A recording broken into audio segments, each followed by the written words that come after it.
The Poe Dameron comic by Charles Soule with art by Noto and Angel Unzueta completed its series run with its 31st issue just last week. Today we'll take a look back at the series' best moments. There will be spoilers for the series ahead.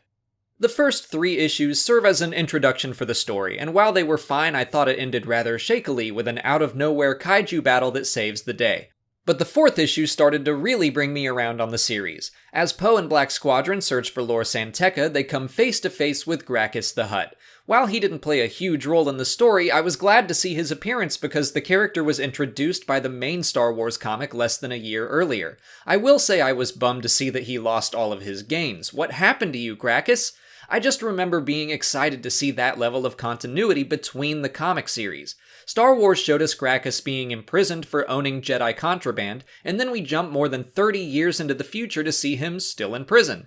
Not only that, but another criminal character named Papa Torin was locked up with him, and that character was introduced by another Charles Soule comic, Lando. Soule has a really great track record of continuity like this that isn't out of place, and I love his stories for it.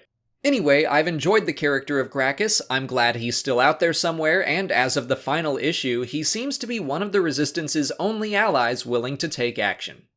First Order Agent Terex is, in my opinion, the best thing to come out of this series. First of all, he flies Grand Moff Tarkin's old personal ship, the Carrion Spike. I'll admit I thought he was over the top and mustache twirly when he was first introduced, but the more we learned about him, the more compelling he became. He was clearly an Imperial enthusiast, as many First Order members seem to be, but when we finally got his backstory in issue 8, that's when I really started to dig him. We learn he was a deserter of the Battle of Jakku, who became a crime lord that never forgot the glory of the Empire before its fall. When he eventually realizes that the First Order will never be what he wants it to be, he goes back to his roots as a crime boss, which makes him an enemy of both the Resistance and the First Order. While I don't think his presence in the second half of the series was as strong as the first, I'm happy with how things wound up for him, and like Gracchus, I'm glad he's still out there somewhere. Kind of building off of the continuity I loved with Gracchus, issue 13 had one of the best cross-media callbacks in the new canon so far.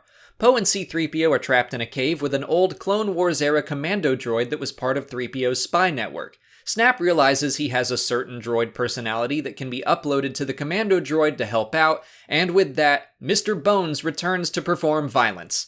Mr. Bones was a character in the Aftermath books, designed by Snap when he was a teenager, and made out of an old B-1 battle droid. Spoilers, Mr. Bones is destroyed in the 3rd book of the Aftermath trilogy, so I was never expecting him to see the light of day again. While his appearance in the comic was brief, it was well earned in the story and one of the first moments I thought of when looking back on the series.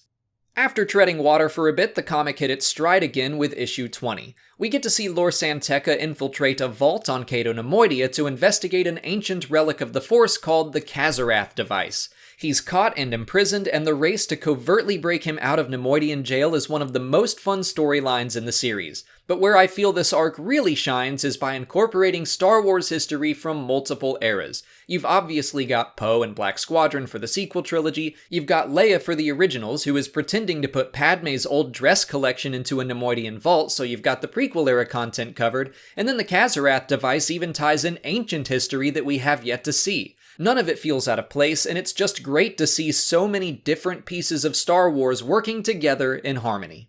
The last 6 issues of the series gave us our first look at the galaxy after The Last Jedi. We get a little bit about Rey and Finn, but obviously the focus is on Poe and Black Squadron, showing us what those pilots were up to during the battles of Dakar and Crate.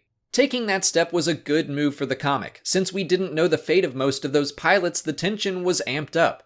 While of course it's great to get a glimpse at post-Last Jedi content, I will remember the final arc and maybe the series as a whole for its last couple of pages. Poe decides that the galaxy doesn't need to be shaped by heroes, but by regular people acting heroic, and all that takes is a choice to be better and to do better by your fellow man or alien being. That we all have the ability to improve the lives of those around us, and that we can all set that example. Soule's writing and Unzueta's art gave me some serious chills as I turned to the final page.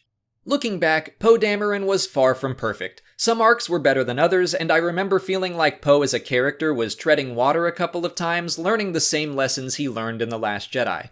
But in writing this video, I found that I was looking back on it very fondly. When it was good, it was great, and I'm going to miss these characters, at least until episode 9. People always ask me where I read my comics, and I get most of them digitally on Comixology. So if you're looking to check this series out for yourself, I'll put a link to it in the description. But that's it for today. If you haven't already, please like this video, subscribe to the channel, follow us on Twitter, Instagram, and Facebook, and consider checking out our Patreon page. As always, thanks for watching, and may the Force be with you.